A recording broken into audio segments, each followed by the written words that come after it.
फाल्गुन की चली गई, चैत्र वैशाख जेठ आषाढ़ सावन भादों की सभी चौथ आई और यही कहकर चली गई कि आगे वाली को कहना।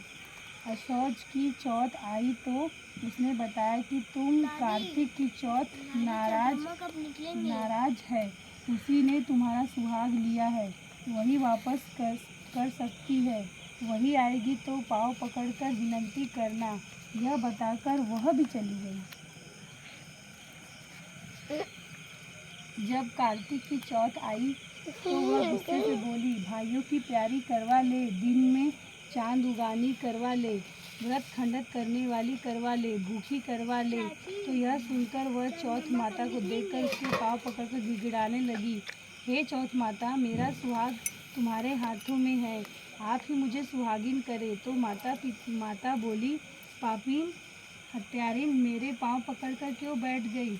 जब तक बोली कि जो तुमसे भूल हुई उसे क्षमा कर दो, अब भूल नहीं करूँगी। तो चौथ माता ने प्रसन्न होकर आँखों से काजल, नाखूनों से मेहंदी और टीके से रोली लेकर छोटी उंगली से उसके आदमी पर छींटा दिया।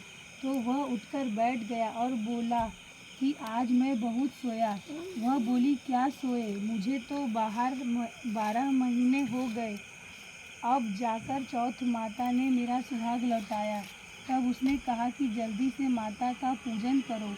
जब चौथ की कहानी सुनी, करवा का पूजन किया तो प्रसाद खाकर दोनों पति पत्नी चौपड़ खेलने बैठ गए। नीचे से दासी आई, उसने उन दोनों को चौपड़ पासे से खेलते देखा तो उसने सासू जी को जाकर बताया। तब से सारे गांव में यह बात प्रसिद्ध होती गई कि सब स्त्रियां चौथ का व्रत करें तो सुहाग अटल रहेगा। जिस तरह से साहूकार की बेटी का सुहाग दिया, उसी तरह से चौथ माता सबको सुहागिन रखे। यही करवा चौथ के उपवास की सनातन महिमा है। पूरी करना पड़ेगा। करवा चौथ व्रत कथा 2। अति प्राचीन काल की बात है। एक बार पांडुपुत्र अर्जुन तप करने के लिए नीलगिरी पर्वत पर चले गए थे। इधर पांडवों पर उनकी मुसीबतें पहले से ही थी। उसने द्रौपदी से शोक विहल हो